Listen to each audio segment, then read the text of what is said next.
Good evening, everyone. How is everybody doing? Good. How are you? Doing Great. great, Dr. Du. How are you? How are you? How are you? And congratulations on your publication. Oh, thank you. I'm doing great. Great, Dr. Adi. Congratulations, sir.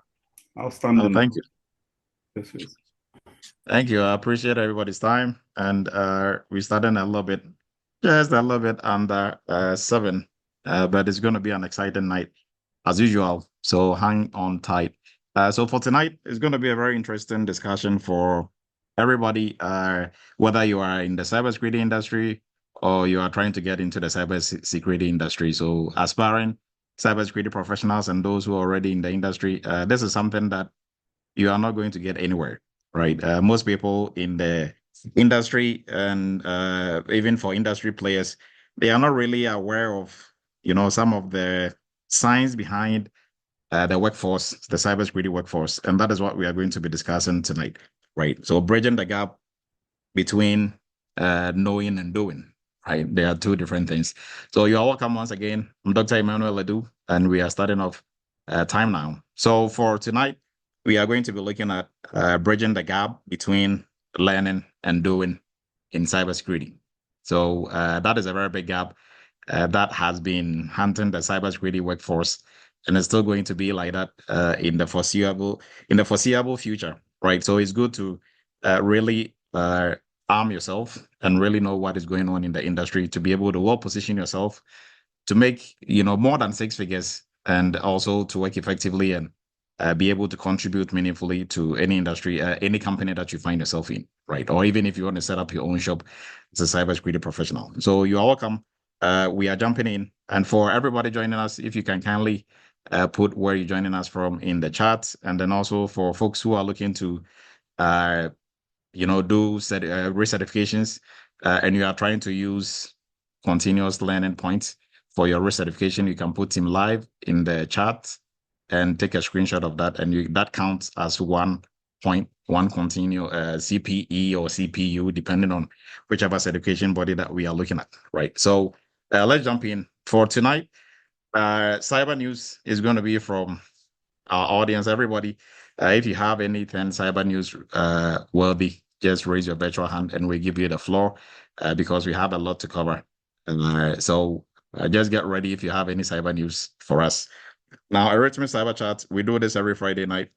And Friday night at 7 p.m. Eastern. And like I always say, you could have been anywhere else on a Friday night, but you chose to be here to share in the knowledge and also to support the Eretmis family. And we appreciate that. And we always make sure you're going to get something for your toolbox to develop professionally as a cybersecurity professional and even beyond, right? Because some of the things that you're going to learn here is going to go beyond just working on the job. It's going to help you as an individual and then also help your family as well, because some of the tips and tricks that you learn here goes beyond, just work, right? So you are welcome. And I'm Dr. Emmanuel Ledoux. I'm going to be your sole pilot for tonight. I'm the CEO of Eretmis Inc., a cybersecurity consulting firm and a QSA company based in New York, and also the founder of Eretmis Academy. I'm a former United States Army captain, and I'm a member of the Forbes Technology Council. And I think I posted some of my publications on there. There are a couple of them in the pipeline that are also going to be ready on the Forbes website that will be posted in the WhatsApp group as well. Right. So I appreciate everybody's time. We are moving on. And for Eretmis Academy, we are partners with CompTIA. We are authorized partners. And what this means is that we get 20% discount on all vouchers, and that goes to all our Eretmis family members. So if you are joining us today, even if this is the first time, if you're interested in taking of any of the CompTIA exams, you can reach out to us and we will walk you through to get the 20% discount to be able to sit for these exams. And I think Michael and a couple of folks sat for Security Plus and they passed. So congratulations to all those who passed their certifications this week or last week. A big congratulations to all of you. And for the continual educational points or continuing educational points I spoke about earlier, if you put Team Live in the chat and you take a screenshot of that, you can use that to renew any certification that you have. So be it Security Plus, any certification from CompTIA, ISACA, any of these certifications, you can, if you have enough of what they are looking for, you'll be able to use that to renew instead of sitting for the exam again. Or if you want to sit for the exam again, you can also do that to renew any certification that you have, right? And for our Eretmis family, we have our Eretmis Cybersecurity group. It's a WhatsApp group. I think we were almost full, but some folks dropped out. Sometimes when people change their numbers and stuff, their numbers will drop off, and we can add more people. So send requests. We are going to post the link in there. You can request to join the group, and we are going to let you in. Right. And then also for our YouTube, we are transmitting this live on YouTube. We do that every Friday night. We are transmitting live, and then when the video is ready, we're also going to post that on YouTube as well. So join our YouTube channel, subscribe, and help the channel grow. The YouTube channel is a school on its own. We can't tell you the countless number of people who reach out to us to say thank you, because the channel is helping them on the job, or they use the channel to get a job going through. There's been so many of them, right? They were not even students, but they just go through channel, be it from our students, past students who are coming back to talk about the experience on the job. People use that, for their interviews, to be able to see behind the curtains what happens in the security space and talk effectively about that. Or, be it maybe CS controls that we talked about, or we treated different topics. So the YouTube channel is a whole school on its own. Right. Very, very informative. So for tonight, we are going to jump straight into bridging the gap between learning and doing. Any cyber news worth noting for this week? If anybody has any cyber news, you can raise your virtual hand and we will give you the floor. Either than that, we are just going to jump straight into it. Can I ask a quick question? Yes, go ahead, please. Did you say you now have a discount on ISACA too? No. So ISACA, they don't have any program like that. Right. Okay, thank you. It's only CompTIA that has the discount program that they run. Thank you. All right. All right, everyone. I appreciate everybody's time. Now let's jump in. So I have a question. Maybe a couple of folks can, share their idea on this.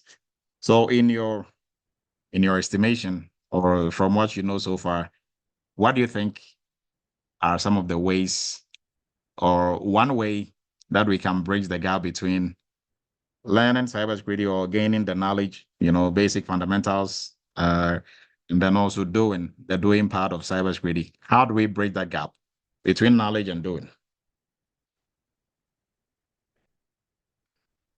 Any takers on this one?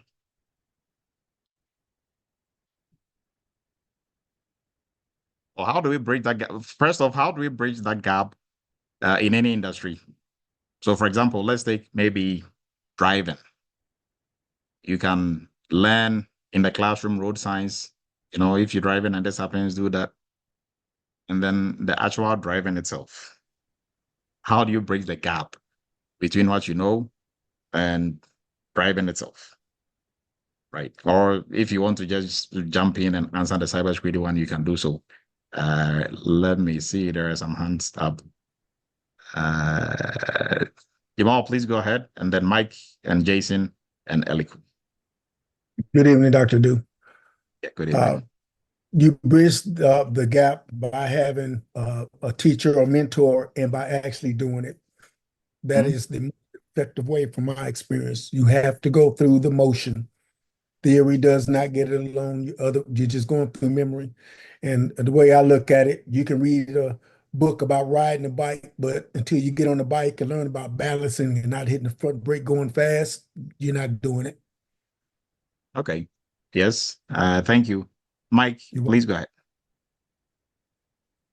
Yes, by actually after doing the learning, you need the opportunity to get the chance to actually do the work itself. So by that, you could do like internship with companies that provide such opportunities, or schools, training schools like Eretmis Academy that does the internship. So That's one way. So like you gave the example of the driving, you can be taught through e-learning, but if you haven't gone behind the steering wheel to practice, then you are not really getting the experience. So the actual doing is what is needed, which is internship through different organizations like Eretmis.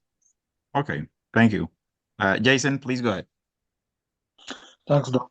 So first things first is practice, whether through simulations, internships, hands-on training, whatever way is possible that is necessary to bridge the gap between doing and learning. Okay. So on top of that, I would add the factor of feedback. Mhm. So after getting that, you need somebody, a mentor, a supervisor, someone with more experience and basically more insight to give you feedback whenever you do things that would help you to bridge the gap even more. So I think hands-on training and mentor feedback and evaluation, that's what I would do or say. Okay. Okay, thank you. Aliko, please go ahead.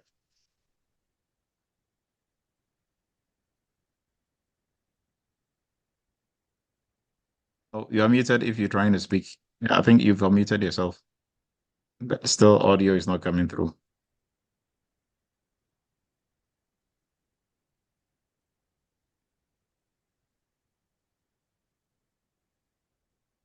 I think Aliko is having some audio issues. So we're going to jump in. Once maybe your audio is up in between, we can give you the chance to, speak to what you are about to say. So everything that we all said, that was said so far, is right in line with what we are going to talk about. I think Charles, go ahead, and we are going to continue. So Charles will take the spot of Eliko. Yes, Doctor, I do actually mistakenly raise my hand, but a lot of people already commented, the most important is practice. Like you mentioned, any learning, any knowledge that you have that you don't practice, and practice, you're bound to lose. And also, not just on the job, but also, outside the job. Then leveraging all the resources out there, and most importantly, the forum that Eretmis Academy has, where we have the opportunity to learn, practice, be mentored. But that's pretty much being said, Okay. Thank you. Thank you, Charles. So my next question is, Dr. Idu wants to get into cybersecurity. He doesn't really know the skills that are needed or what really is done as a cybersecurity professional, like what goes on. Maybe I have no friend working in cybersecurity. Even if I have a friend working in cybersecurity, they are just doing one thing or one part of cybersecurity or something based on whatever their job title is, right? That is not everything in cybersecurity. So how do I really get to know what I need, right? I mean, there are so many schools, so many people, everybody is teaching cybersecurity. How do I really read in between the lines and, not have people tell me, right? Because I ran into a couple, most people, I went here and it was like this, and I went there and it wasn't really what I wanted. So you don't know coming in. How do you really figure out what is the really needed skills? And if you are in the right place or if somebody is BSing you, how would you know, right? Because people go into some training and even if you ask questions, they are like, no, put your hands down. I mean, that is not, just pay attention to what I'm saying. And when you are done and you reach out for assistance, you're like, well, they will train you on the job, so just suck it up, right? So coming in, I'm always thinking like that. Coming in, how do I know? We are talking about skills. I mean, for knowledge, yes, you can, buy some books on Amazon and read and try to figure it out and understand and go on YouTube but really, what is done on the job, how would you know what is done on the job?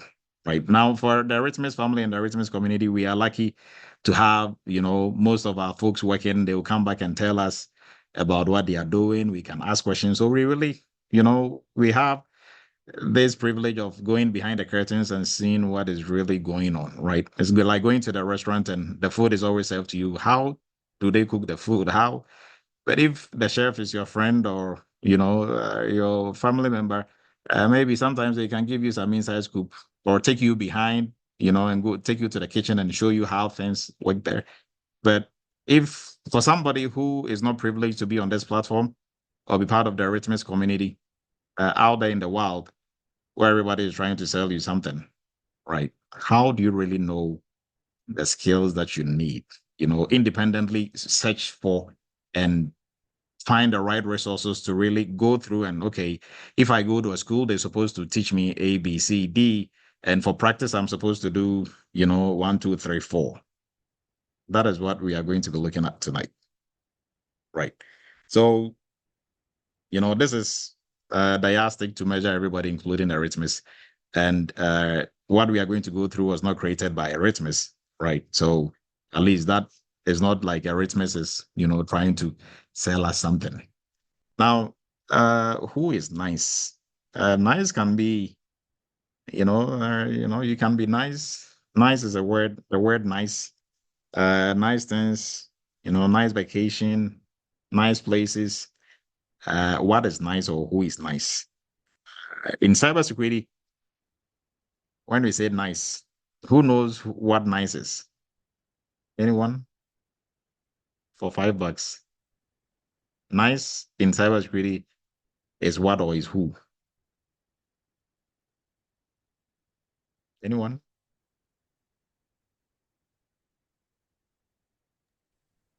National Institute of Cybersecurity Education. Yes. So nice is a program or is a setup and a NIST that the agenda of NICE is to push cybersecurity education, right? So how did NICE come about and why NICE? Why going through all this trouble?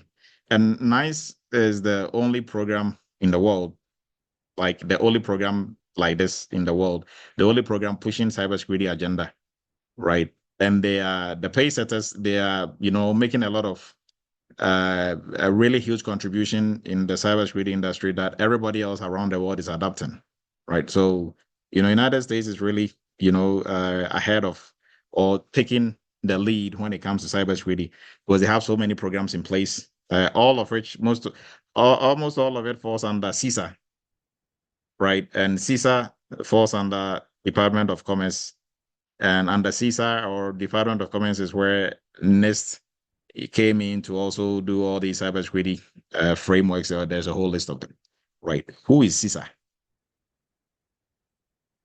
Not CISA, the certification, but CISA, the government agency. Like, what is the full name for CISA? CISA is the acronym.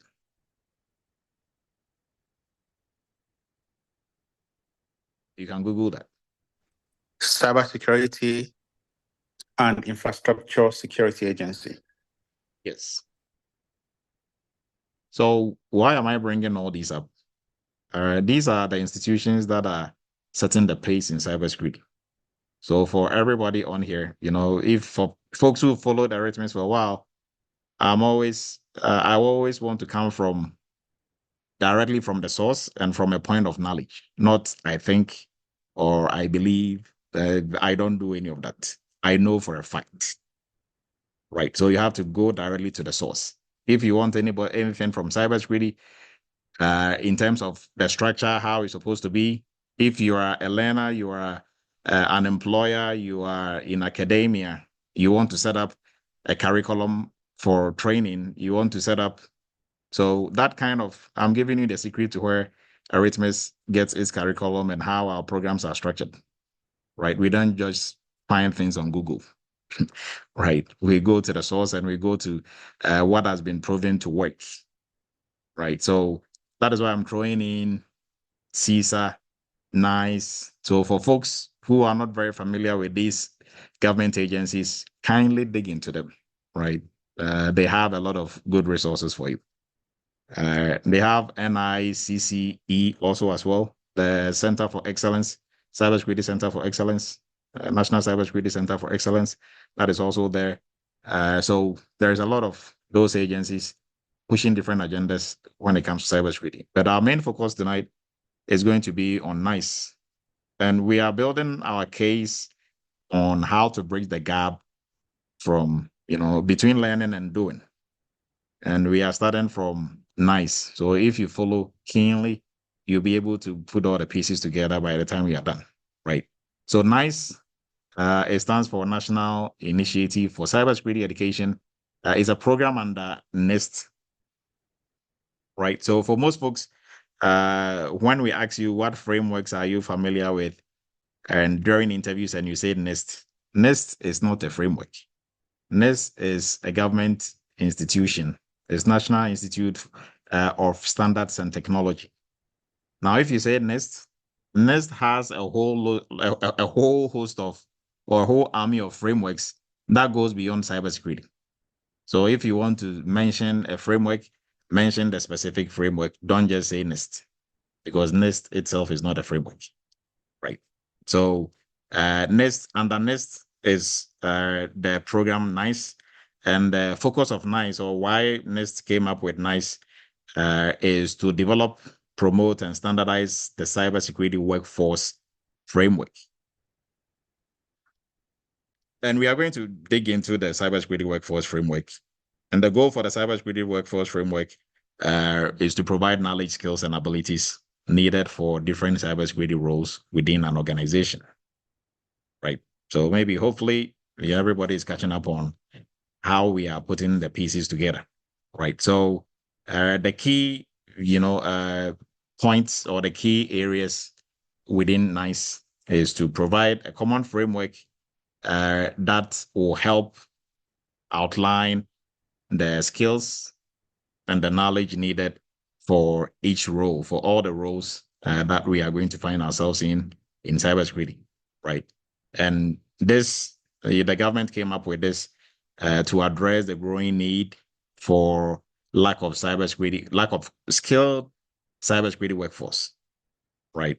And this is not a peculiar situation for the United States. Around the world, there is still a shortage of cybersecurity professionals, right? Not everybody saying, "Hey, I'm a cybersecurity professional," is really a cybersecurity professional or has the necessary skill sets to really pull off a cybersecurity role, right? So we are going to dig a little bit more into NICE, and before we do NICE, we are digging into the NICE framework, which is called the It was called the Cybersecurity Workforce Framework, but they switched it around and now they call it the Workforce Framework for Cybersecurity, or the NICE framework. So out of all the frameworks that we are dealing with to actually do the work, this is one of the important frameworks, because this framework is for you, not for the company or to check the company's security posture, but to check your own posture when it comes to the cybersecurity workforce, right? So why the NIST, or why the NICE framework? Why is it important? And this is kind of behind the scenes of why it all, came about. So there are a number of, in cybersecurity, it's kind of the wild, wild west now. It is, your frameworks like NICE has helped streamline it, but there's still, a lot of confusion here and there. And what do I mean by that? So one company cybersecurity analyst is doing something totally different from another company cybersecurity analyst, right? We have, I think, Dennis, one of our, students who has been working for a while now. Her company got acquired by a different company, and they had to do some restructuring. They changed her role. I think it was from information assurance analyst to information assurance specialist or something of that nature. They changed her role actually, but guess what changed? Nothing she was doing changed. She was doing the same thing, right? Somebody who is a GRC specialist in a company, what they are doing is a third-party risk analyst role. Somebody is a third-party risk analyst. What they are doing is a cybersecurity analyst job, right? So what am I trying to get at here? There's a lot of confusion. Everybody is just putting job titles on anything as they deem fit, right? By the companies. There is no streamlining, and that was even way before the next framework, the NICE framework was, a thing or was enacted. But still, we still have that problem, right? Now, NICE framework has helped to reduce or has helped to streamline the roles and what they do and the knowledge and skill they need for that. But still, we have that, still going on. And there have been some funny videos and articles about how companies will post a job and say it's an cybersecurity entry-level job. And then if you go down the list of requirements, or if you go down like the list of requirements that they need for this role, they will say 5 years of experience for an entry-level job. Like, do they even understand the meaning of entry level? Right. So it seems like everybody is doing whatever they want, right? There's no regulation or there is nothing to really guide what we were doing. Now, that was why the government brought up the NICE framework. So the intent of it was to guide employees, was to guide academia, was to guide learners. And, not just on the employment side that has the confusion. On the academia side, it's still the same thing, right? Now we have all sort of cybersecurity courses, all sort of cybersecurity degree programs. Some people are even doing MBA with specialty in cybersecurity. Like, how did that come about, right? But it seems these schools, they're also in for the money. And now cybersecurity is the buzzword, so everybody is throwing cybersecurity around. We're offering cybersecurity training. You look at their curriculum, and what is on there is literally a joke. Yeah, like really? But who is regulating that actually? So if you go through such a program, you'll be done and you still don't have what it takes to really pull off any cybersecurity role, right? And that, is for, I'm not even talking about boot camps. I'm talking about, master's programs, cybersecurity degree programs. All these schools, they are doing their own things. Right. They are all doing, some people will say, hey, we are teaching you cybersecurity, and all they are teaching you is they are just focusing on ethical hacking. But they should tell you, hey, we are just focusing on this area of cybersecurity. Right. But even before that, with no foundation, they should give you a solid foundation before they jump you into ethical hacking or some specific area of cybersecurity. Right. But and for folks getting into it, they don't know any better. They don't know what they don't know. So it's a degree from this, good school. So, but all the good schools, they don't mean bad, but it's a wild, wild west now in cybersecurity, country. So everybody is doing the best they can because there's the industry. Before we realized, corporate was like, and government was like, hey, we need cybersecurity professionals from academia, or, academia is supposed to be producing these professionals, and there were none, right? So everybody is still, trying to produce as many as possible. But the problem is the quality and who is regulating what is being taught and what is really needed. So that is all the reason for the NICE framework.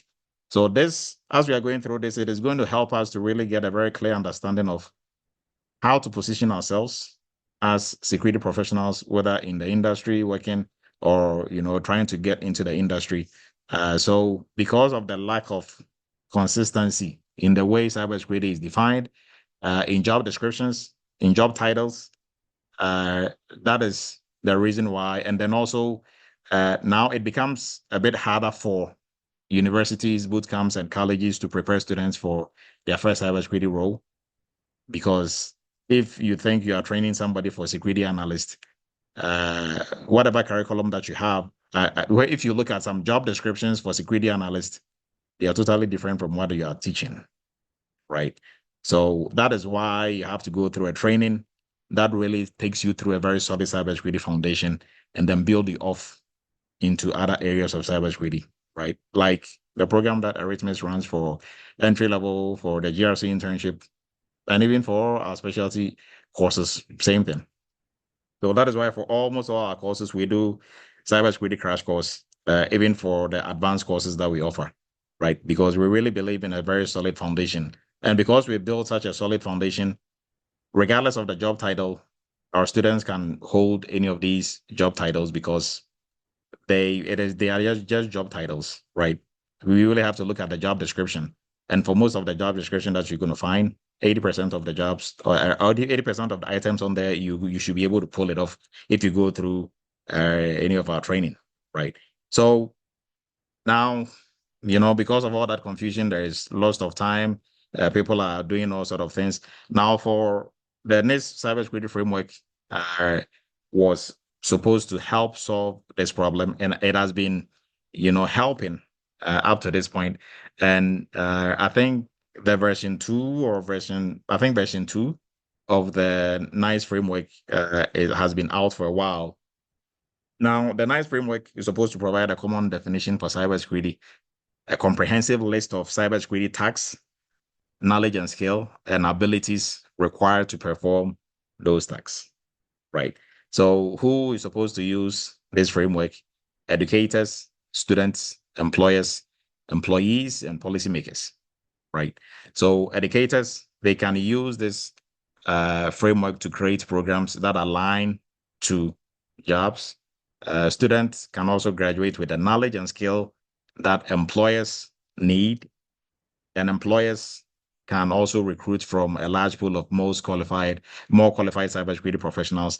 Employees who also have portable skills and better defined career path for them and opportunities. And policymakers can set standards to promote the workforce professionalism or professionalization, right? So our Department of Homeland Security, actually they are the government agency behind NIST and behind the NICE framework. They partnered with how the NICE framework came about was group of people that just didn't sit somewhere and came up with it and said, hey, we know it all. It was a collaboration between the industry. I mean, all industries, academia, and the government. They all came together. All these key players came together to develop the workforce, the cybersecurity workforce. So I think this was almost like 5 years of research. So what they did was they gathered almost all cybersecurity job descriptions that has ever been posted. They talked to different companies, they talked to academia, government agencies, and they streamlined. So they were able to group all the cybersecurity jobs out there, into different, sessions or different sectors. And that is what we are going to be looking at, right?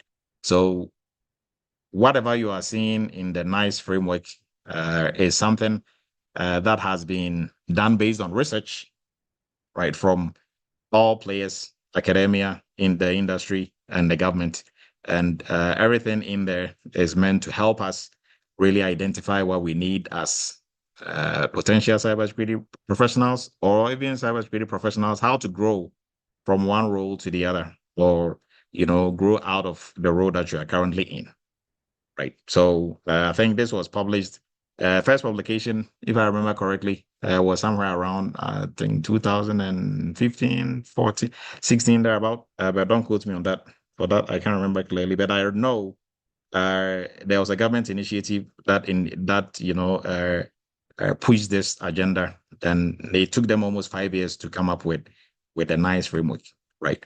So before we jump into the NICE framework itself, if you are looking to break into cybersecurity, our cybersecurity entry-level course is the place to be. Our training, our curriculum, everything is set according to the NICE framework. That is why our students can hold different roles by going through this training and going through the internship and hands-on and all that. right? And then also for folks looking to specialize in the most lucrative area of cybersecurity is the payment security compliance industry. We have the best PCI DSS training out there, even beyond what everybody else has, including PCI SSE themselves. And we can boast of this because we have internship attached to what we do. And the type of training that you're going to go through is also well structured by the NICE framework as well. Now, our new GRC internship cohort is starting tomorrow. So for folks who are still trying to join, I mean, if you don't join tonight, tomorrow morning will be a bit too late. So try as much as possible to join if you're looking to get the real world hands-on experience. Some of the things we are going to talk about, all of it has been packaged into the GRC internship and workshop. So look into getting into that. So with that, we are going to jump into what the NICE framework is all about. So for the NICE framework, like we spoke about a while ago, is something that was made from or based on research from all the industry players. And the goal is to establish a common ground to describe cybersecurity work and workers, regardless of, so key word here is regardless of where and for whom the work is being performed, right?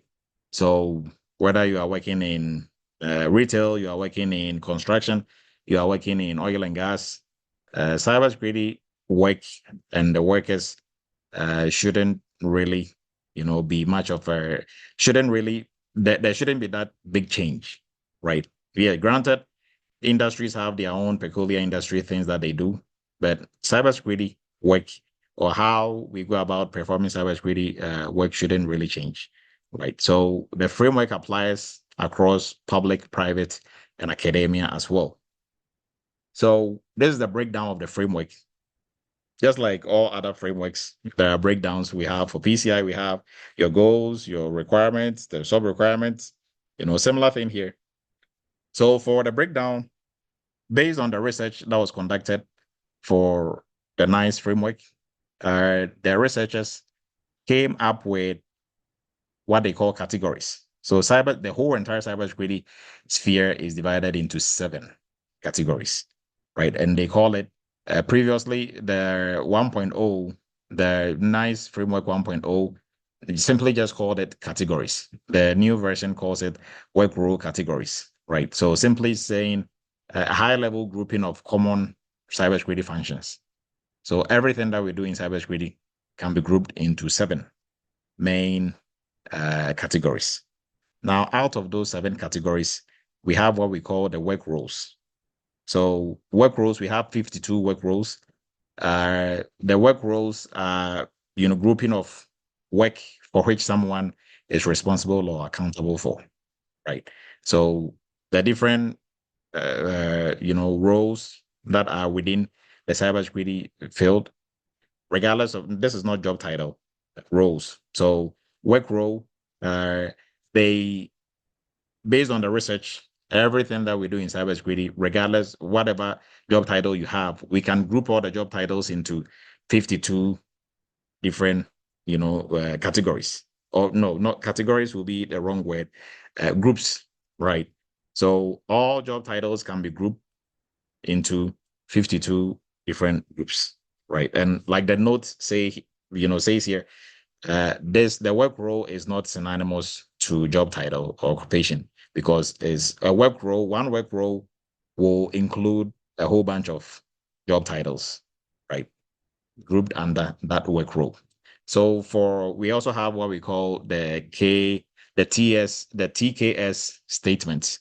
So the TKS is tax, knowledge, and skill, right? So tax, knowledge, and skill simply also groups everything that you are going to do. So if you look at the job description, right, you see where they write what you are responsible for or what you would do.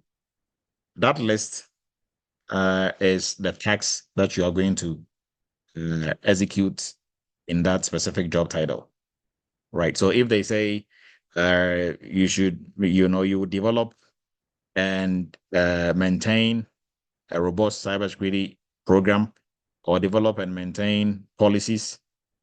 That is a task that you are going to accomplish, right? Now, the knowledge and skill is the knowledge and skill needed to pull off that task or to accomplish that task. We are going to dig more into that. So your TKS statements, we have 2,200 plus, of those. So based on the research, they came up with over 2,000 plus, right? And these are a set of the building blocks that describes the work to be done in the form of tax. And what is required to perform the tax is your knowledge and skill, right? So to bridge the gap between knowing and doing, we are gradually getting there, right? So we have to know what tax has to be performed, not necessarily focusing on job title. So what tax has to be performed, and what knowledge and skill do I need to perform that tax, right? So having the knowledge, yes, you can have the knowledge, but even the knowledge shouldn't be in vacuum. It should be in context, right? So if you want to break into cybersecurity, you're not just learning anything that you see with cybersecurity tag on it. You are going to be just going down a rabbit hole, right? So the knowledge that you want should be tied to a specific task, which should also be tied to a specific work role, and which also falls under the 7 categories, right? Now we have competency areas, and the competency areas, based on the research, we have 11. And these competency areas, they used to be called specialty areas, right? So these competency areas is clusters of related knowledge and skill statements that correlate with one's capability to perform a task, right? So a bunch of knowledge and skill has been like different groups of knowledge and skills needed is what we call the competency areas. They've been, categorized into, or they've been grouped. I don't want to use categories because categories is also a word that is being used for your work role categorization, right? So hopefully, gradually, if you are following this, it will start to make sense gradually, right? Now, this is a breakdown of the workforce, of the NICE workforce framework, right? So for the 7, based on the research that they did for this framework, everything that we do in cybersecurity can be categorized into oversight and governance, or design and develop, implementation and operation, protection and defense, investigation, cyberspace, intelligence, and cyberspace efforts, right? Everything that everybody is doing in cybersecurity, the whole of cybersecurity, regardless of whatever you are doing, everything can be grouped under these 7 main categories. Now, for the competency areas, which used to be the specialty areas, these are the competency areas, 11 of them. So we have access control, artificial intelligence, security, assets management, cloud security, communication security, cryptography, cyber resilience, DevSecOps, operating system security, and operational technology security, and supply chain security, right? Now, after that, we will jump into the 2,000 plus tax knowledge and skill statements, right? So your tax and the knowledge and skill that goes with executing that tax. So hopefully everybody is following what we are doing. So for the categorization, like the categories, the 7 main categories, we can place our specialty areas in the little, but like in these baskets, right? We are not going to go through each single one of them, but under all these categories, we have different the 52 work roles that we talked about. They can be grouped under these different categories. So under the 7 categories, for example, if we take oversight and governance, we have technology program auditing, technology portfolio management, system security management, security control assessment. So all these are work roles And remember, the work roles are not job titles. The work roles cover a group of job titles, right? So we can have job titles within privacy compliance. There can be different, a whole variety of job titles that is pushing for privacy compliance. There can be different job titles for executive cybersecurity leadership. You can be CISA, you can be CSO, uh, even CFO, and all those can all fall under the executive cybersecurity leadership, right? So hopefully everybody understands this. So the work roles are not job titles, but they are a broader categorization or a broader group of job titles, right? So we can place so many job titles under, one of these work roles, right? So for protection and defense, then we have incident response. For incident response, there can be different job titles under that work role as well. So that goes for every single one of these, right? So if based on your research, and like I asked earlier, if you are new to the industry, you have nobody to ask, how do you really do your research to identify exactly, when you get onto the market for training or for internship or for anything of that sort for a degree, you know exactly what you are looking for because you've done your research and you know what should align with what you are looking for. So if you are somebody who wants to work in maybe investigation side, cyber intelligence, cyberspace efforts, you can look at like the broader categorization is here, right here. You can look at the work roles as well. So work role, okay, maybe target. And when you go to the NICE website, the NICE framework website, likely for us, they have it set up where it's like a tool. When you click on maybe cyberspace efforts, cyberspace like cyberspace efforts, or maybe you click on oversight and governance, it will give you a drop-down menu.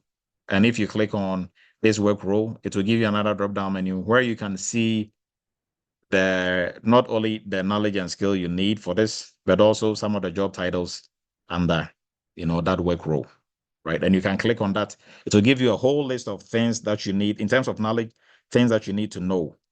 So if you're looking for a training and the training doesn't cover any of those, then you don't waste your time on that training, right?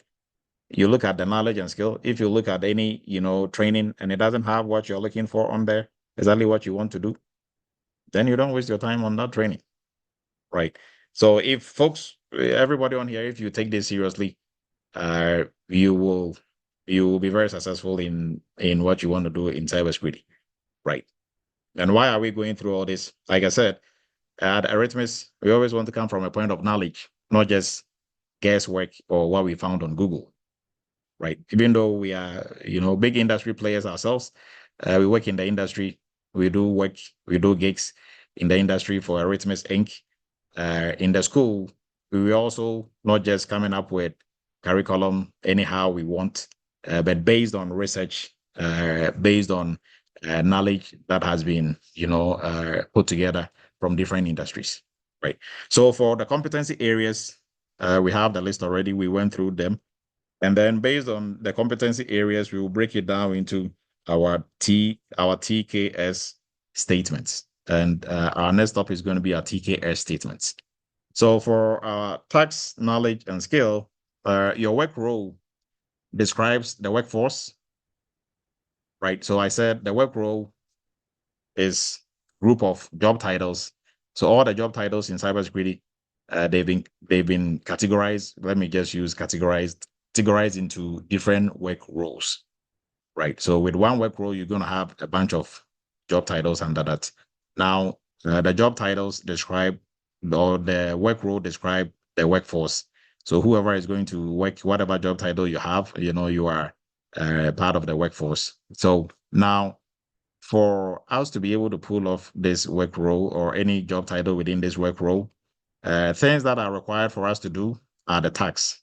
So if you look at the job description, you are required to, or things they will say, this is what you will do, or your responsibilities. In every job title, you are going to see that. So one, develop, maybe develop and maintain cybersecurity policies for the company. So that is a task.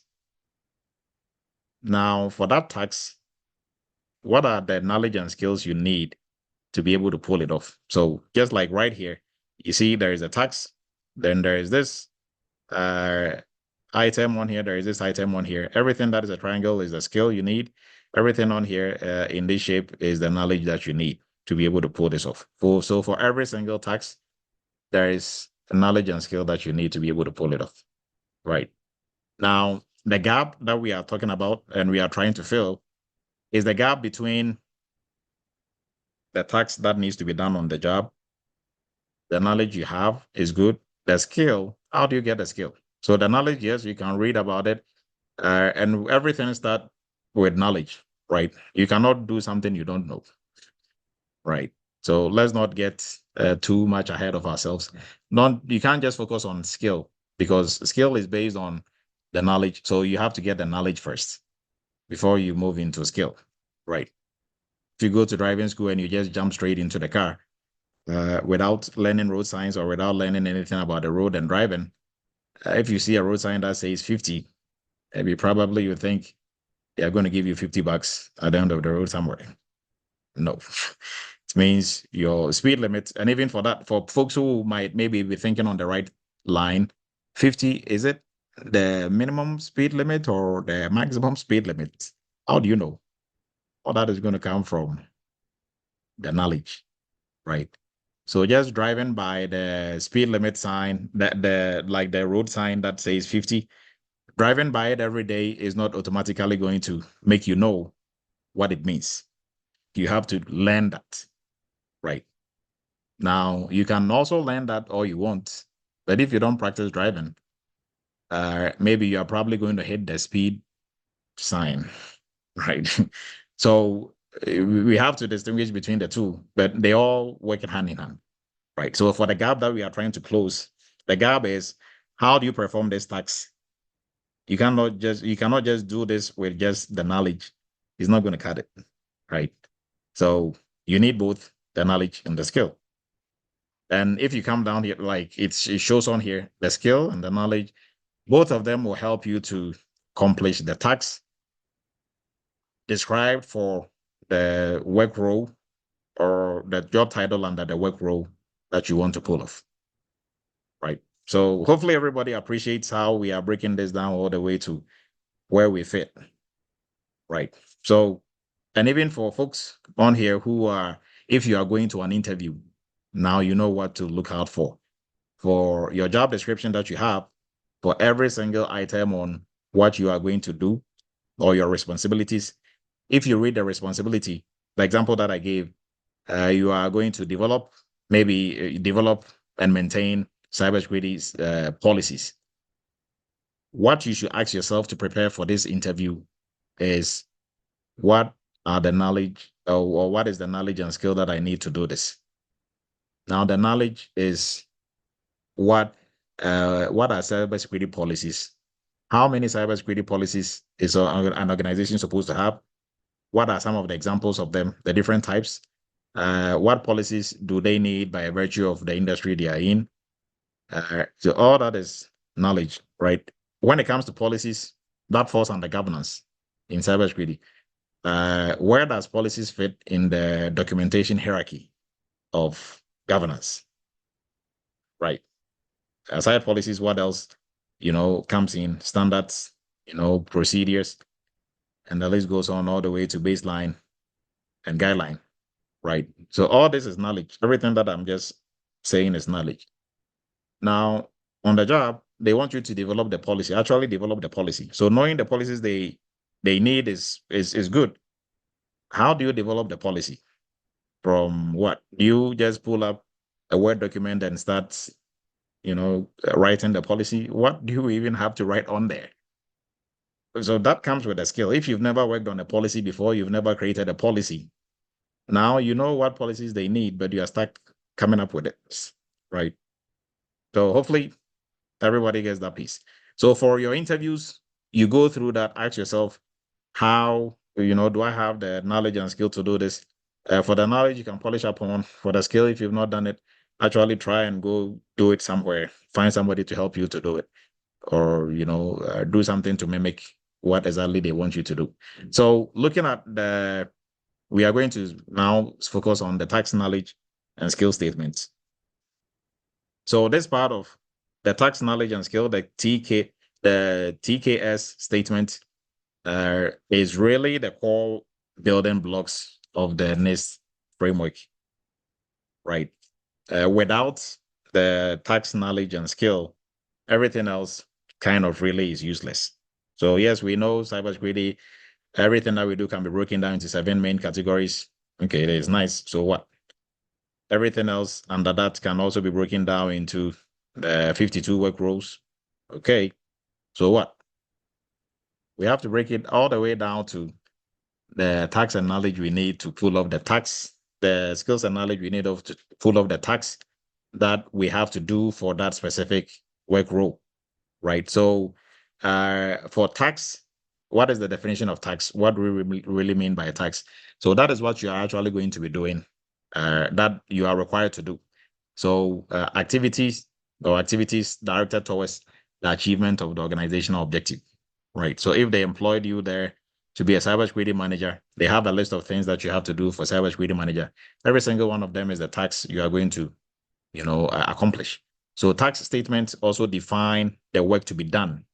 So your tax is the work to be done, which include the associated knowledge and skill statement that represent the learner's potential to perform those tasks. So during interviews, very few interviews, or almost slim to none, that they're going to have you do anything. Mostly, the most they're going to have you do is maybe you do some aptitude test, or they will send you a cybersecurity problem for you to solve. It's like a homework. You solve that, you send it to them, or if it is in-person interview, they'll give it to you for you to solve it right there, right? So maybe they can give you a network diagram and say, okay, what is wrong with this? Or give you a statement. This is maybe a risk statement, something of that nature. Come up with a risk report, a very simple, maybe 2, 3, 4 lines. That is just to test your cybersecurity knowledge, right? Most interviews, they are testing your knowledge and skill, but for the most part, for that reason why people can get jobs and they will still be struggling and they will be working heart attack, waiting to happen, is because if they polish up a little bit on the skills during interviews, if they polish up on the knowledge during interviews, although your skill is going to show that you've actually done the work, depending on whoever is interviewing you, if they don't really pay attention to that and they don't also know that much, they are going to buy into the skill, the knowledge that you have, give you the job, and then for you, you think you put the first one on them. But on the job, now you are the one who is having the high blood pressure. They are paying you 120, 150 just to give you high blood pressure because you didn't take the time to develop the skill. You just, half know some knowledge. You threw it all over their face. Whoever is interviewing you, not well that versed in cybersecurity, they grant you the job or they like you, right? Sometimes most jobs, they give it to you, maybe 5% of it. If they like you and you are exhibiting some level of knowledge and skill, they'll give you the job, right? But 90% you have to actually prove yourself. But that also plays a role. So if they give you that job without you knowing yourself, you cannot pull it off, they are going to be paying you good money, but that good money is going to be really bad taste in your mouth, right? So, and you don't want that. So now let's move into the definition for the knowledge. What do we really mean by knowledge? So being able to retrieve a set of concepts within memory, right? So I hear some folks say, well, all you have to do is just understand this. They will train you on the job. Nobody is going to babysit you on the job.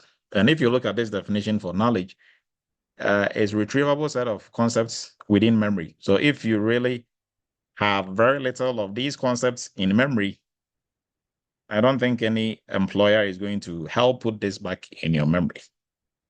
So it is your duty as a security professional to make sure you are always polishing up on your skills. That is learning continuously learning, attending programs like Cyber Chat, right, on regular basis, being in conversations, being on platforms that are always talking about security. It's a language that you have to learn and continuously speaking, right? Because if you cannot retreat set of concepts, from memory, then it's going to show during meetings, during other encounters with other cybersecurity professionals that you really don't know what you're about, right? I've seen it most often. People who have gone through the interview process, they've been working for 5-6 months, and they will pull them back in and do a re-interview because they've shown to almost everybody that they really don't know what they're about and they were a bad pick for that role, right? So the knowledge statement defines what you should know as a learner. Now we move into the skill. So for the skill, it says is the capability, the capacity to perform an observable action. So this is what the learner is able to do. So the skill is the doing portion. So the knowledge is the knowing portion. The skill is the doing. So now we are looking at bridging the gap between knowing and doing, right? And when we asked the question when we were starting, most folks were asking about, okay, do some real world or hands-on practice. But if you're new and starting this whole journey, how do you really know, the skills, where to get these practice from, right? You talk to some people and you are trying to point them in the right direction, because I do a lot of cybersecurity counseling as well. And they are like, no, I think I know these basics I know already. And okay, so what have you done in terms of cybersecurity? Like, what skills do you have? Oh yeah, I can use Kali Linux. I can do scans. Okay, doing a scan is not doing a cybersecurity job, right? Yes, it's in some extent. There are some folks who just do scans, but for using the scan tool, anybody can click on it and wait for the scan to be done and give you the report. How do you interpret the report? How do you come up with a remediation strategy for the report? That is the actual cybersecurity job. For the tools, like, yeah, I can use Zoom.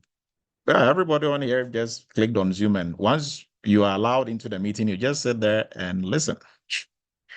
You don't do much with it, just knowing where to go to log in, and that is it.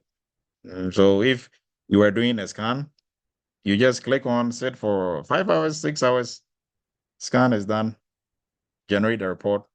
That is it. So if you've done that a couple of times and you think you know how to do cybersecurity job, you have the skills to do it, so you don't want to listen to anything else, and then you are in for a treat, right? So the doing of it, performing an observable skill, mostly this, you are not going to do this during interviews, but if you've done it in real life, it is going to show in your delivery during interviews, right? It's like, even if whoever is interviewing you is not well vested in cybersecurity, but they really pay attention, you will know.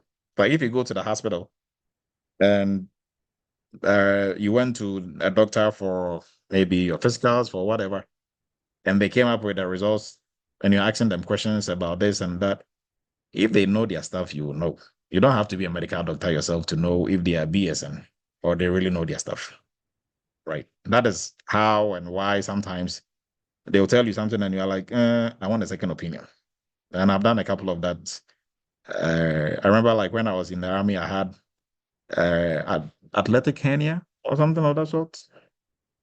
I went to our doctor, for a battalion. Yeah, you are fine. You are fine. No, I'm not fine. I know I'm not fine. Uh, so I'm like, no, I want a second opinion. Went to second opinion, and the junior doctor over there was like, okay, you know how they do hernia? They'll put their hand on their cough. That guy did it. I didn't even cough, and I'm like, yes. And that guy was like, no, we don't even have to do the scan. Yeah, you have athletic hernia on this side. Like, yeah, that other doctor was just there saying, yeah, you good, you good. I know he was BSN. but I wasn't a medical doctor. I don't have to be a medical doctor to know, right? Same thing. If you go to interviews and you are BSN, because you know some knowledge and you want to put a spin on it, it is going to be obvious, right? So where do you get the skills and what do you need for the skills, right? Now, luckily for us, for the framework, for the NICE framework, if you go to their website for the skill, when you pull it up, it gives you a list of everything you need for the skill, right? So whatever training that you are getting yourself into, or whatever, internship like the one we offer that you are getting yourself into for the specific job role that you want to, hold, or that you want to, if you want to have any, job title that falls under any of those broader category for job roles, you can just, scale it down all the way to the tax and the knowledge and skill. And for the skills portion, you can identify the skills that are needed, right? I think when we are done with the presentation, we can just do a quick overview of that and everybody will see how you can do that, right? So that is how you identify the skill and know exactly what skill you need or the group of skills you need to be able to pull off any type, a specific type of tax. And that is also going to help you to know what type of internship you have to get yourself into, right?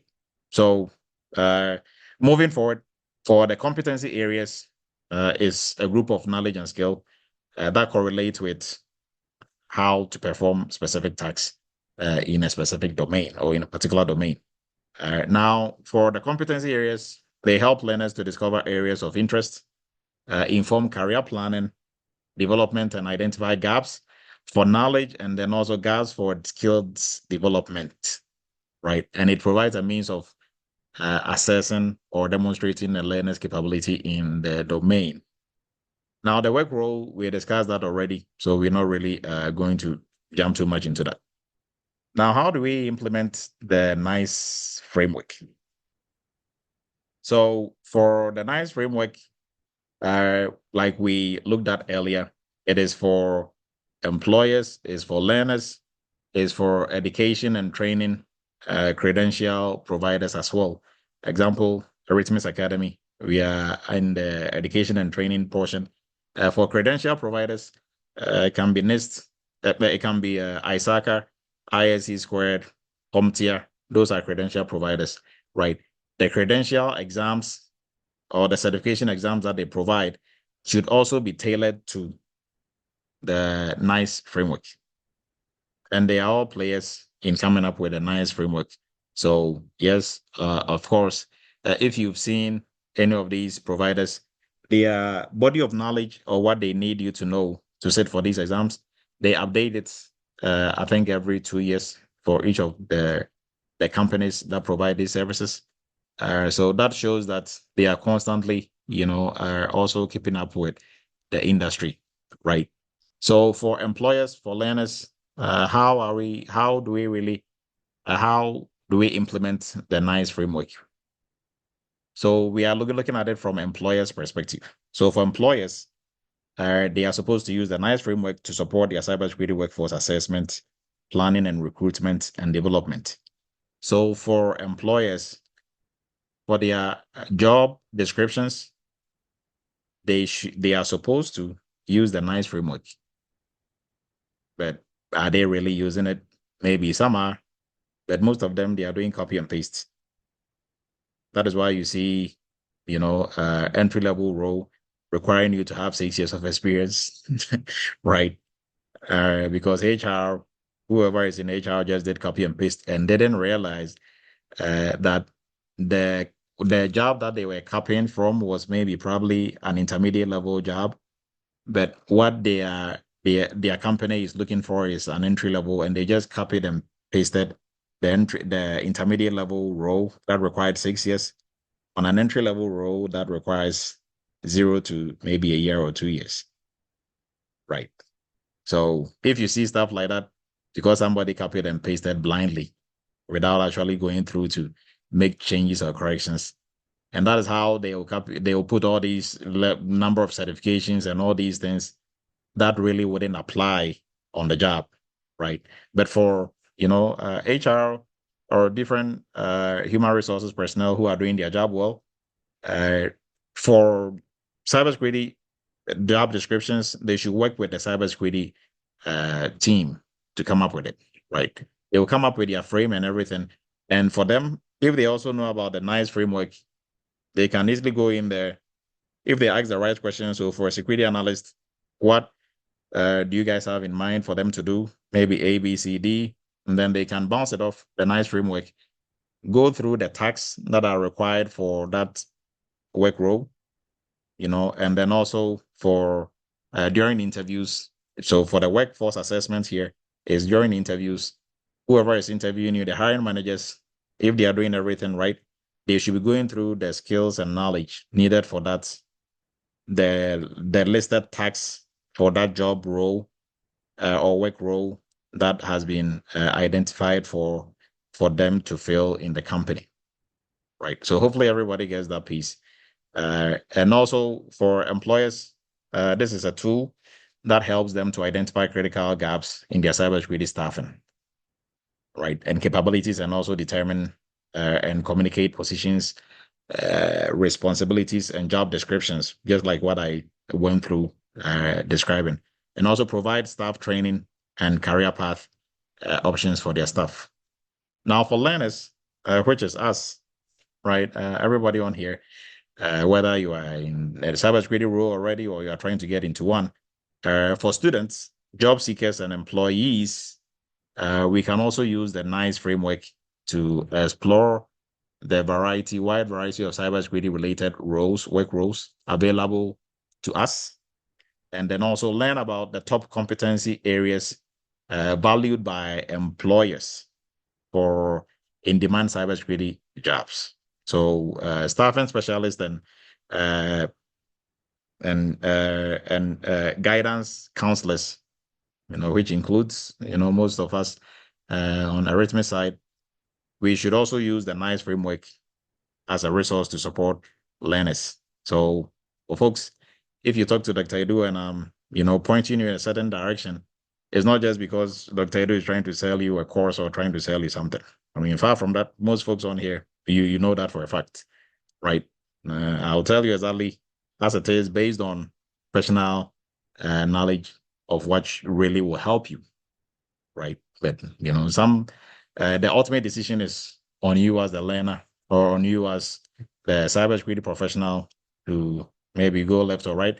A guidance counselor is supposed to only guide you and give you the right information, which we always do in Eretmis. So for learners, this is how you'll be able to use the NICE framework.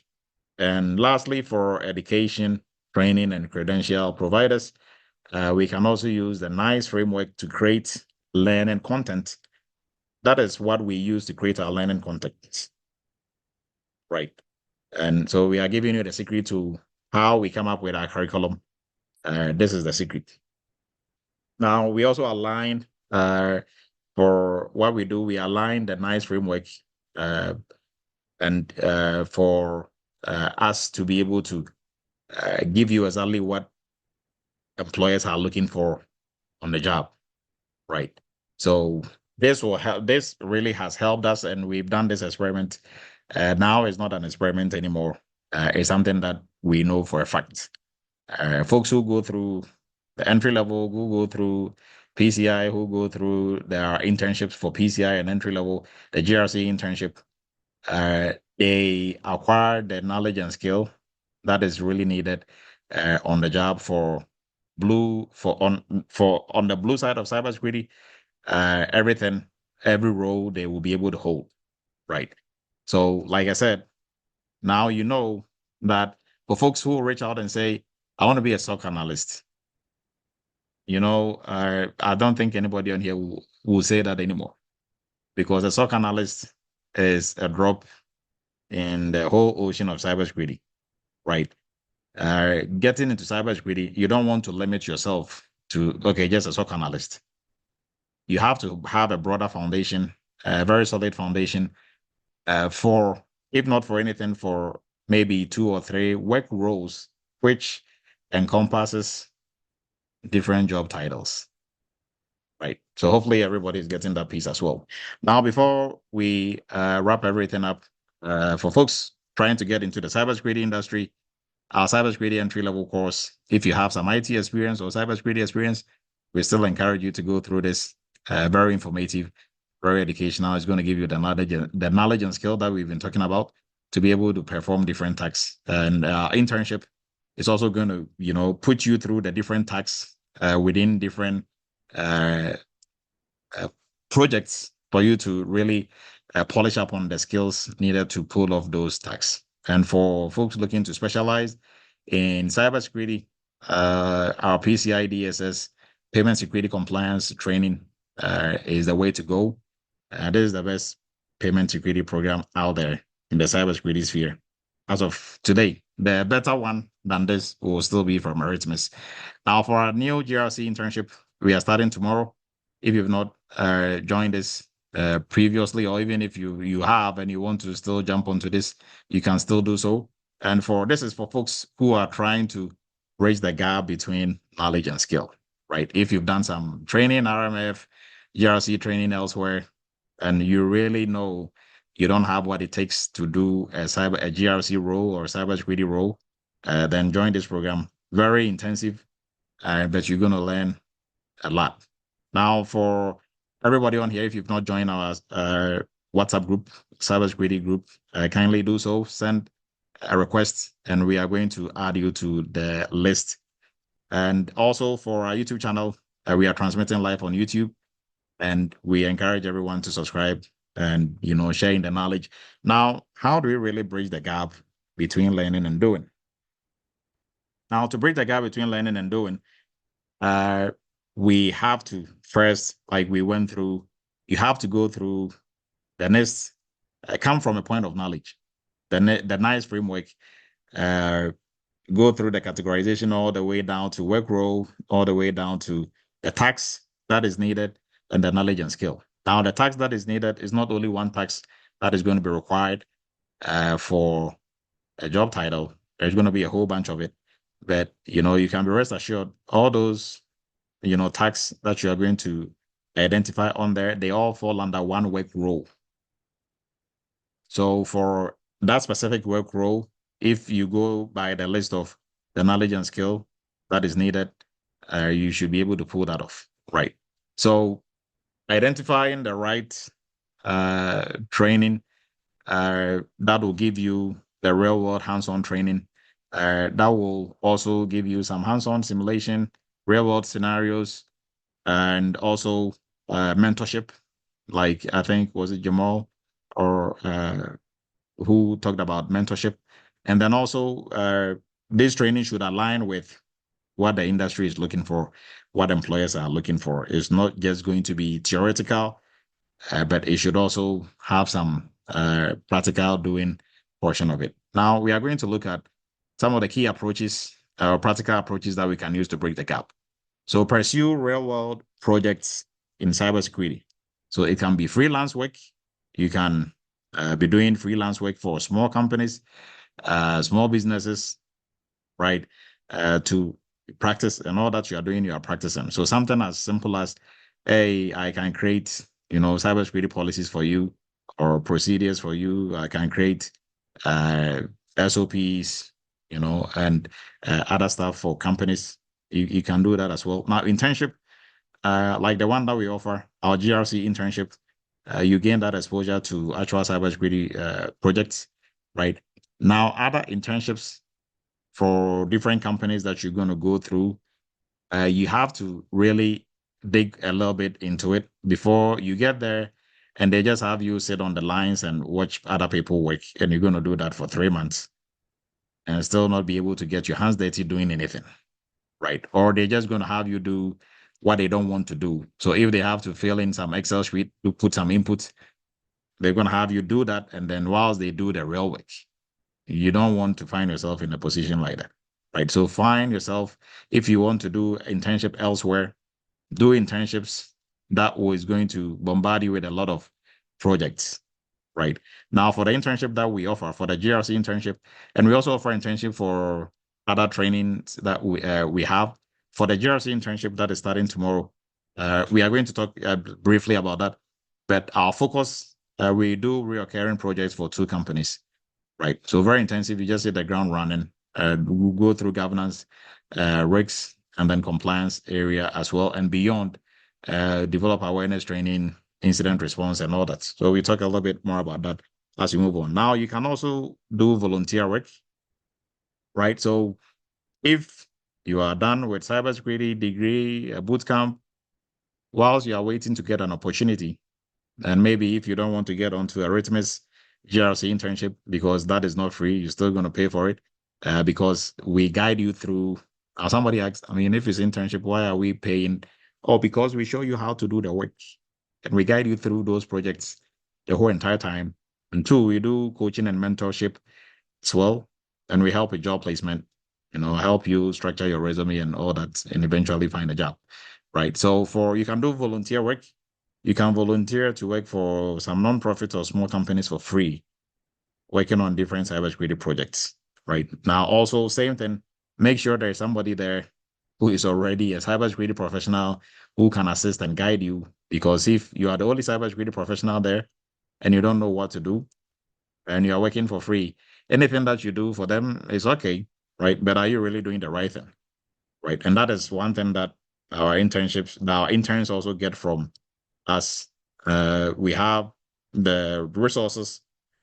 We have folks within the Eretmis family who've gone through this and have been working for a while, who will serve as mentors and guide also as well. So that is also something that we have on everybody else. Now, develop industry relevant skills. So skills, this is not limited to just what is on here. Incident response skills, compliance, risk management skills, threat hunting skills, and the list goes on, right? Now, these industry relevant skills, these are general or from a broader perspective, right? The specific skills you can get from the NICE framework, right? So that is also one of the key approaches to bridging the gap. Now, master the tools of the trade. So for everyone who wants to get into cybersecurity, the tools, like I said, they help with the work, that is not everything. The tools are not necessarily going to do the work for you. You are going to be the one using the tools, but you have to know really your cybersecurity knowledge and skill. Because tools, if you don't know your knowledge and skill, the tools will become useless. If you just know the tools without having the knowledge and skill to do the work, the tools are literally useless. Because you do an access scan, and even for the IP addresses that you are putting in it to scan, if your knowledge of networking is non-existent, right? Once the scan is done, how do you interpret it? How do you identify vulnerabilities? All that is going to be done for you in the tool. But yes, these are the vulnerabilities. So what? What do we do with it? Right? How do you prioritize it? How do you come up with remediation strategies? Whom are you going to work with on this to make sure all the vulnerabilities are taken care of? All that will be based on your knowledge and skill. Now, that is not to say you're not supposed to know any tool. So familiarize yourself with SIM tools, vulnerability scan tools. So these are the general broad categorization of tools. SOAR tools, and for this, for folks who are in our entry-level course, for Module 5, you go through setting up your own cybersecurity lab and you work with most of these tools, right? So you really familiarize yourself with these tools, playing around with it, and making sure. And then also even for the programming side, for the entry-level students, you do Bash. You go through and practice with Bash, just introductory portion of Bash, right? Not to make you a Bash expert, but at least you know how to move around in a Linux environment, right? So next is to look into certification programs. Now, caveat to this is some people find easy way out when it comes to certifications. They will just get test questions from their friends. We call it dump questions. They'll get dumps, memorize it, and go past Security Plus, CISA. They're like, yeah, I passed it. So they talk to you, and the first thing is, I have all these certifications. Ask them a simple cybersecurity question. You're going to be all over the place. And then they'll hide behind, oh, yeah, I don't have the working experience. You don't need a working experience to tell me why port 23 is vulnerable. You don't need a working experience to tell me that. That is from knowledge, right? So if you have Security Plus, CISSP, and you can't explain or walk me through the steps in incident response, that you don't have to do incident response to know the steps. You have to know the steps before you do incident response. So that is all from knowledge. How to polish up on your knowledge certifications, yes, are really good. Don't take the shortcuts. Actually learn for the certification. Get the books, get the training, learn for it. Because the goal of you passing the certification is what the preparation is going to do to you in terms of knowledge, not just passing the exam. Because the exam is only maybe 5% of the questions, all the questions that they have for the exam is what you're going to go through, because you're going to take maybe 80 to 100, they're about 100, 120 questions, which is not going to cover all the areas of what they are looking for in terms of the knowledge and the curriculum that they had for that certification, right? So don't get into that habit of memorizing test questions to pass the certification, because you are the certification, not the paper that you're going to get after this, right? So you should be able to defend your certification. Now, continuous learning culture. For everybody on here, you are exhibiting continuous learning culture. You are always continuously developing yourself, regular updates, making sure you are staying up to date with what is going on in the industry is also very key. And that is some of the ways that you can also use the Bridge the Gap. Now, reflecting on what you've done so far, right? So having a mentor, that also come in here. Getting feedback from your peers and your mentor to redefine your approach and whatever you are doing on the job, or if you are preparing to get onto the job, tracking your own progress by comparing your skills to job descriptions. So for folks who've gone through our GRC internship, when you start going through job descriptions, bounce it off the projects that you've worked on. And mostly sometimes they'll go through a job description as is exactly everything that they did, right? And I think there are some 3 or 5 or 6 people going to interviews, and I saw those similarities, because when they reach out for interview prep, we go through and we do a comparison of what is on there to what they did, and most of the times it's almost the same thing, right? So constantly updating your knowledge as well. We talked about that already. So for the Eretmis GRC internship, just a brief overview of it and how it relates to. And before I even get into that, I think for some of the key approaches, what we missed out was soft skills. So soft skills plays a key role, bridging the gap between knowledge and skill. Sometimes we lose sight of soft skills, right? The soft skills side is more difficult than the knowledge side. It's more difficult than the technical side when it comes to bridging the gap between knowledge and skill, right? Because soft skills really in practice is kind of subjective. So you have to actually have gone through situations and scenarios like that to be able to pull it off, right? So if you are working in a team and somebody is just very hard to work with, how do you deal with such a person?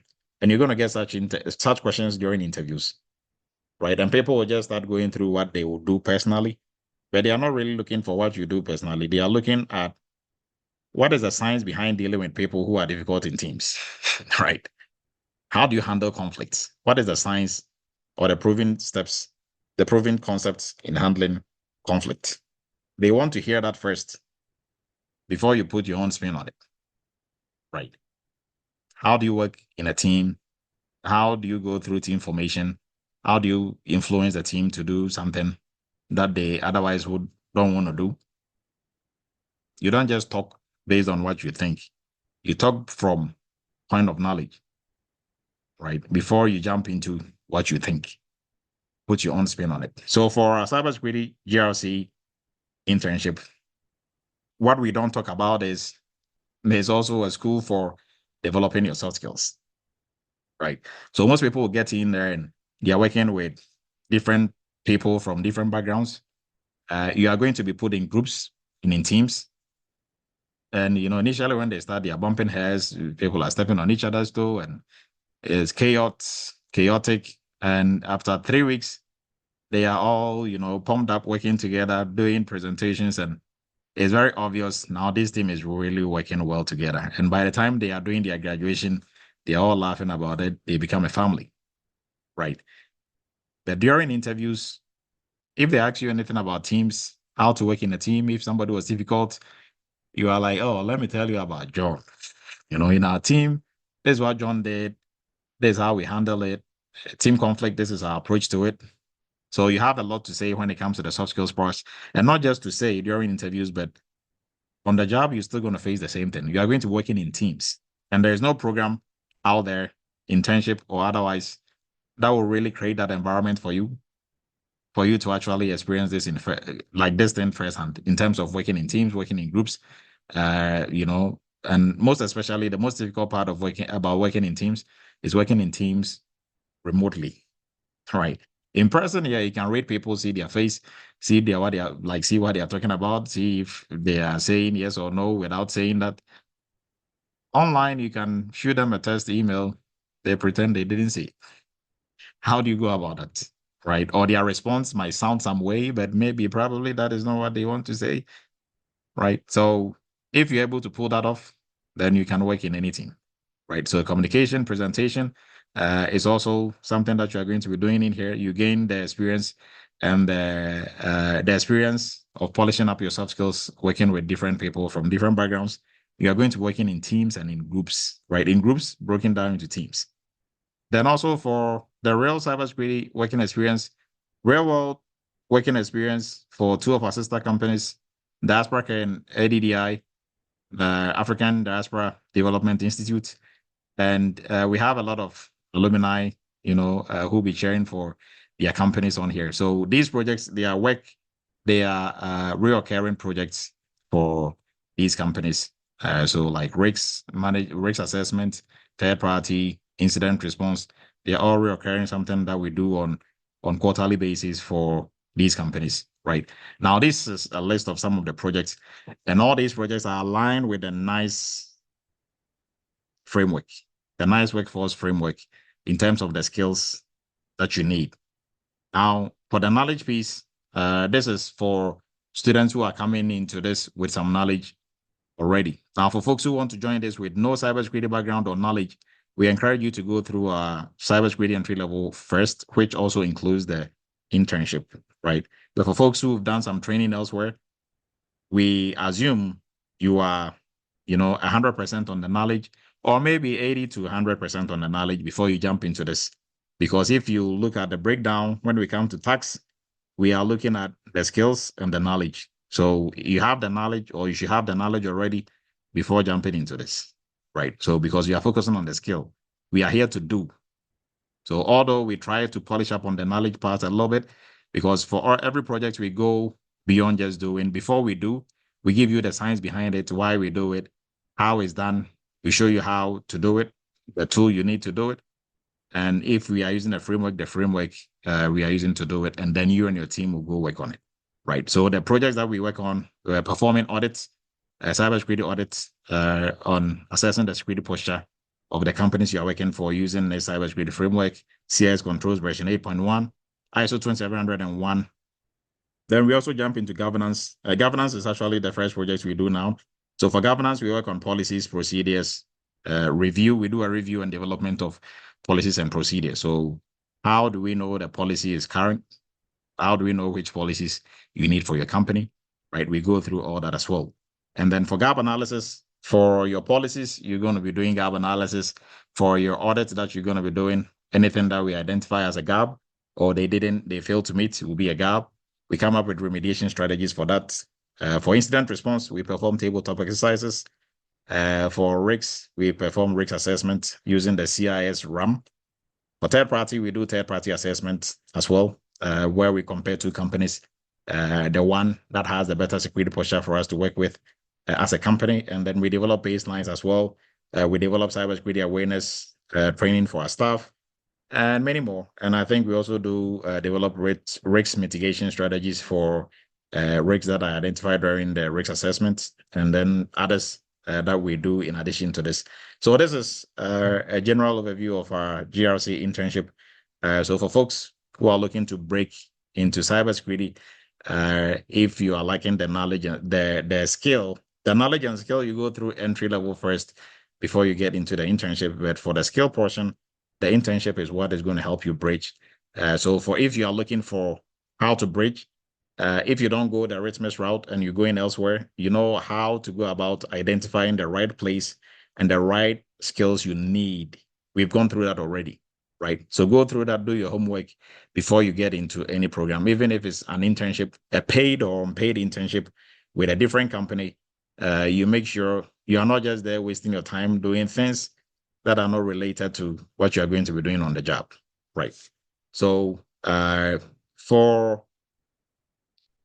projects that you are going to work on, you have to make sure, like I said, our students, they transition into different cybersecurity roles without any issues, and there are a lot of them on here who can attest to that, right? So sometimes it's like the internship didn't end; they are just continuing with the internship, right? So if you're looking to get into, any other internship program, you have the request, the required skill sets, and where to find that information to identify the knowledge and skills you need to be able to be successful in whichever work role that you are choosing to do. And for starters, if you are starting in security space, you should be able to target your goal is not to do just fall under one work role, but you should be able to fall under different work roles because they all have an underlying foundation of having a very good, solid working knowledge in all areas of cybersecurity, right? So if you have that, you should be able to work in different work roles as well. And before we wrap up, for folks looking to jump into cybersecurity, or if you're already in the industry and you are looking to polish up your skills, you can join our internship or go through the cybersecurity entry-level course, which also comes with the internship and the hands-on, where you work with tools, you set up your own cybersecurity lab, and then also you get one-on-one coaching and assistance as well. And for folks looking to specialize, our PCI DSS course is the way to go, right? And then for tomorrow, we are starting our GRC internship in the morning. So for folks who've not signed up already, there's still time for you to sign up for our GRC internship, which takes you through at least 10 major projects for two of our sister companies, ADDI and Worker. And we guide you through. You have mentors who are also going to help you out throughout the whole entire project.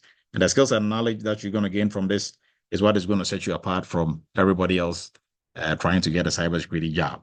Now, for our Eretmis family who joined us tonight, if you're not part of our WhatsApp group, you can do so by sending a request, and we are going to add you to it. And for our YouTube channel, we encourage you to subscribe to our YouTube channel. So before we wrap up for tonight, if there are any questions, you can kindly bring it up, and hopefully everybody gains something meaningful for their toolbox today.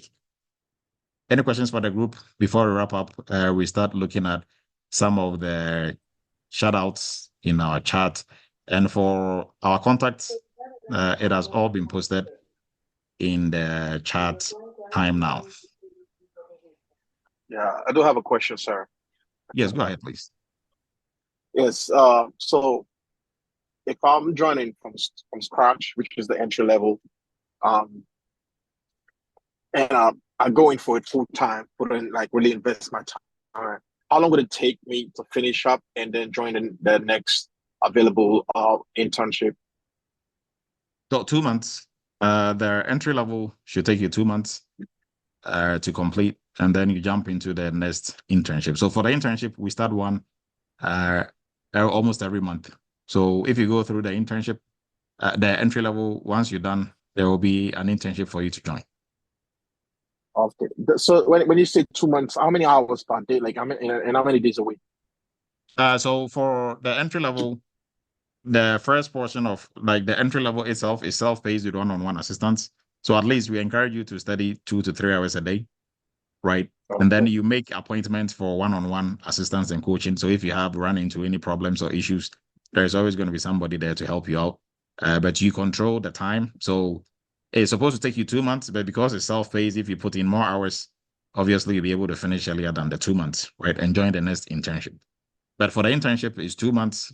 We go like 2 weeks above the 2 months every time because some of the projects will take a little bit more than we anticipated, right? Sometimes we even go 3 weeks beyond the 2 months. But for us, it is not the time, but the quality of what we are doing. But still, we are time bound. But if we have to go like 2, 3 weeks after beyond the time, then yes, we do that, right? Okay. So hopefully that Thanks for helps. answering.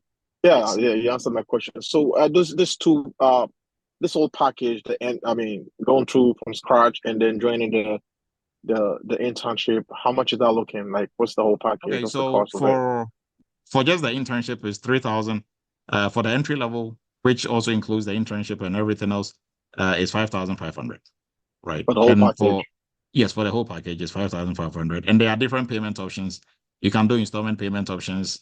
For the entry level, you can do up to 8 months installments with no Okay. interest. Right. And for the GRC internship, I think you can do up to 3 months with no interest. Okay. Okay. I do have All a right. quick question, Dr. Eddie. Yes, go ahead, David, and then we go to Ian and Benedict. So I am wanting to start the GRC internship tomorrow, but I've been having a little bit of difficulty enrolling. When I push enroll, it doesn't let me in. But I can work that with you maybe tomorrow morning before it starts. But I'm wondering, is there any critical email or link that I have to have before the class? So I think let's talk offline. Once we're done, Okay. we have somebody assist you do that. Okay. And then the second question is, I know there are a series of GRC tools that I heard you talk about in one of the Friday meetings. Which ones are we going to be exposed to, or are we going to be using on the when we're doing the internship? Biggest GRC tool we are going to be using is Excel. Okay. Yeah, most Okay. people get disappointed. Excel. Thought we are going to be using Archer or no. The biggest you are Okay. going to use is Excel. And for folks who have gone through this and are on the job, they can attest to that. Like, yeah, you have to learn your Excel. And for us, so not just maybe us, but the tools, we don't create those tools that you're going to be using. Those are from industry players like CISA, from like CIS and others. And for them, that is the tool that they have. So for if you are doing a risk assessment, the risk register that we are using is an Excel tool. Right. So Okay. what we are doing in the internship, we do everything manually. Okay. Right. So it's like you are learning driving with stick shift. When you get automatic, it's like, oof, this is Christmas. Yeah. Okay. I see that. Right. Okay. Yes. Thank you. You're welcome. Ian, please go ahead. Yeah. It's a little off topic, but I just like the link to the WhatsApp, please. Okay, so it has just been posted. Kindly check the chat. You'll see it in there. All right, Benedict, please go ahead.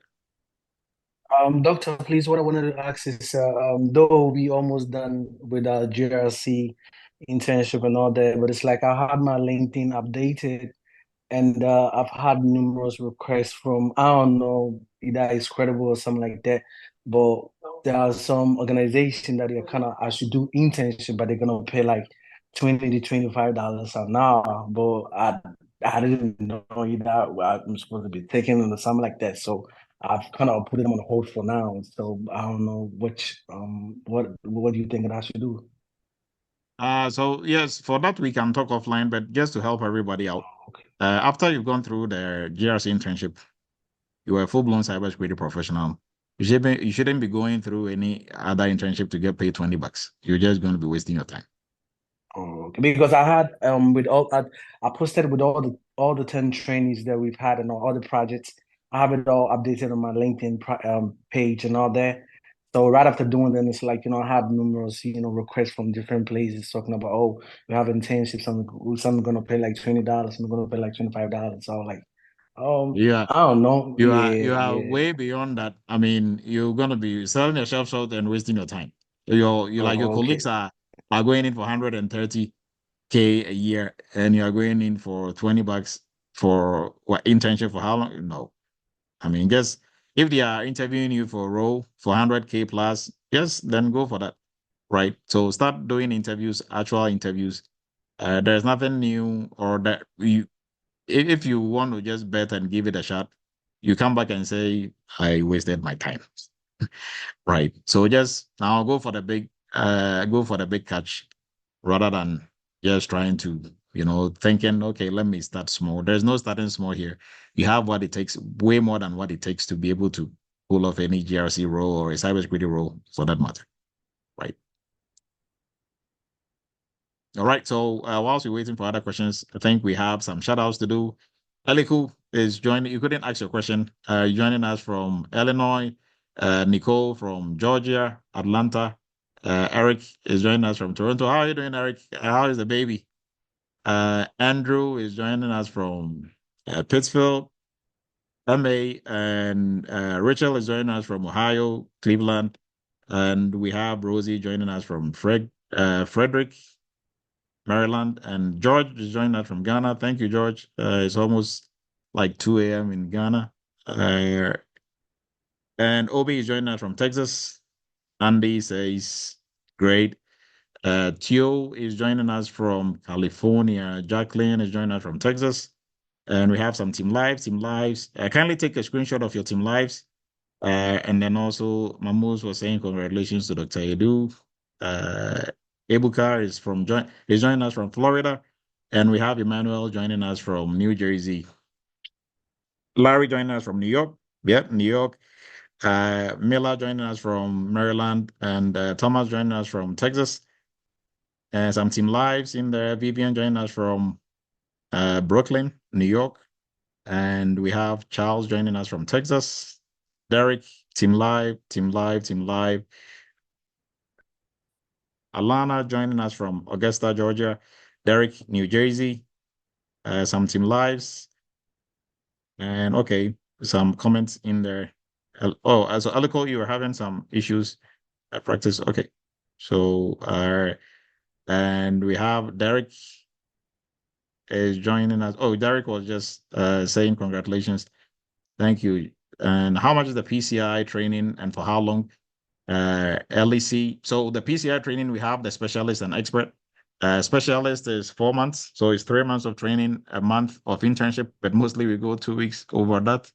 And that is 5,500 for the expert is 7,500 is 4 months of training, 2 months of internship as well. So that is the two. And for the difference between the two, for the specialist, we're training you to uh, gain the knowledge and skill of an ISA, internal security assessor.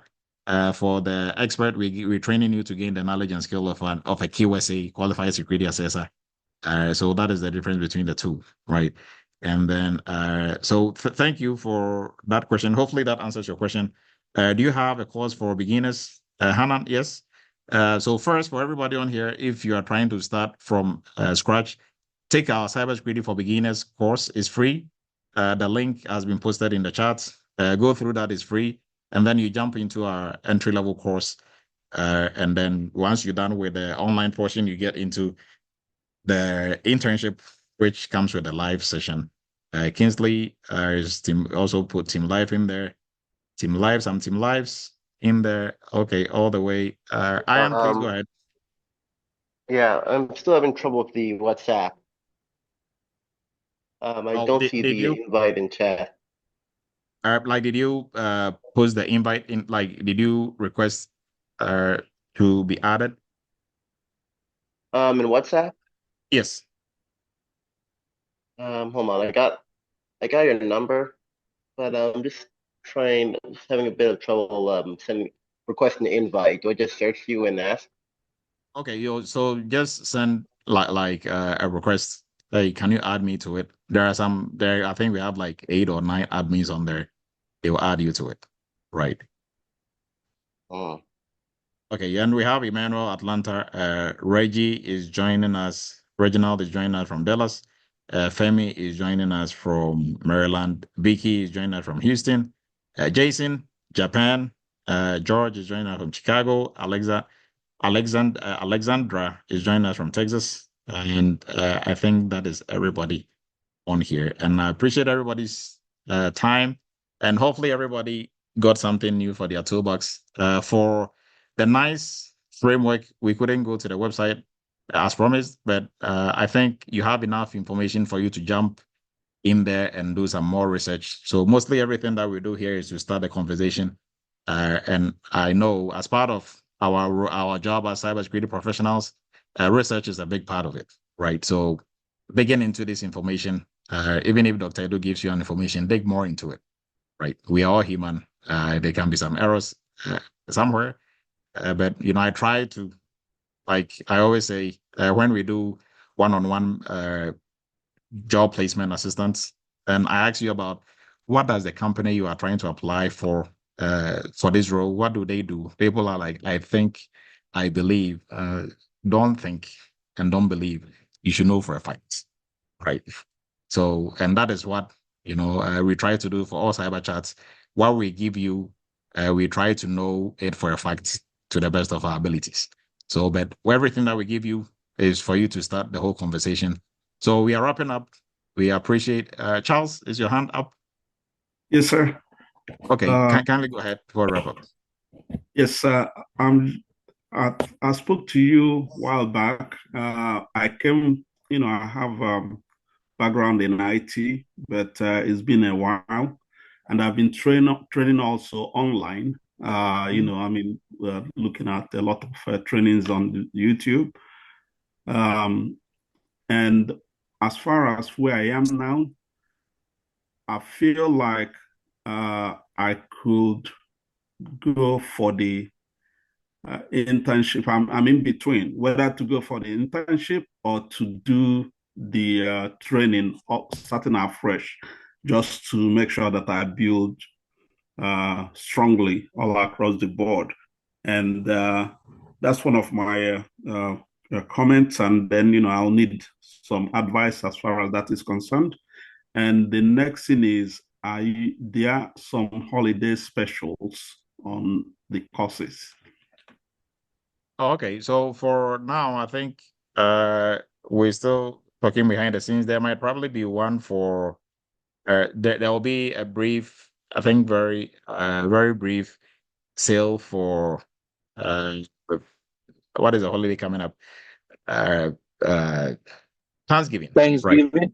Yes, Thanksgiving. So there might be something coming up for Thanksgiving. But for you, I mean, since you said you've been doing some training, I think you can jump into the internship, right? It'll help you identify some of the gaps that you might have, right? So as you are going through working on these projects, you are going to, jot down all the gaps that you have in terms of knowledge and start working on them alongside as we are going through, right? So that will be my advice to you. Femi, please go ahead. Oh yeah, doctor. Thank you so much for this class.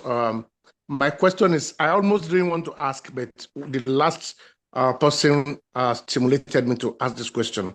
I've gone through trainings in cybersecurity. I did RMF. Mm-hmm. In fact, in some cases, we did some hands-on on SSP, formulation and correction, on some other areas in RMF. I discovered that by the time I started joining your class early this year, I discovered some other areas like the PCI, the GRC, and other areas. But I also discovered that there are so many things I did in RMF that are coming up in them. I mean, they are just like intertwined. Now my question is this: I want to see the possibility, if I can.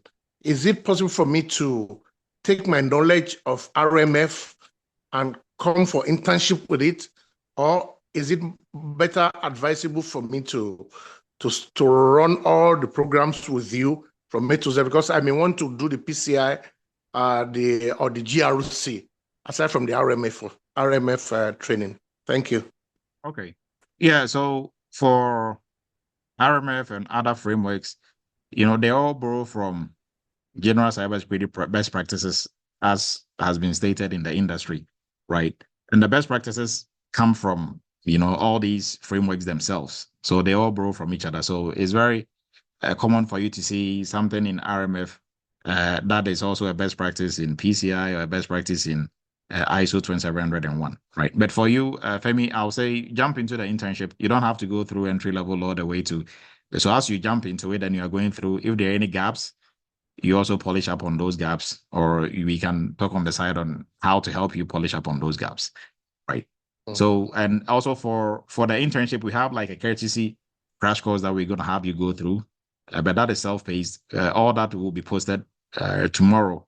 So, for folks who want to polish up on their general cybersecurity knowledge, that will be an added on to the internship. So that will help you to also identify some of the gaps or polish up on some of them before we even begin working on projects. Yeah, so you can jump directly into the internship. Yeah, but doctor, the internship of tomorrow, in case I miss that of tomorrow, the next one, can I maybe I can join the next one if we know the next date. One will be in January. Yes. Okay, January. Okay, because my farm is messed up. No, that's fine. The next one will be in January.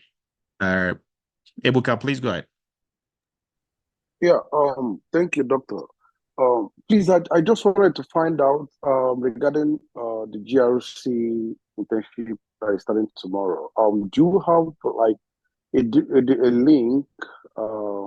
Because I wrote this evening, so I just wanted to find out. So just be on the lookout. They will send you the link before tomorrow. Okay. Yes. Okay. All right. Yes. Thank you.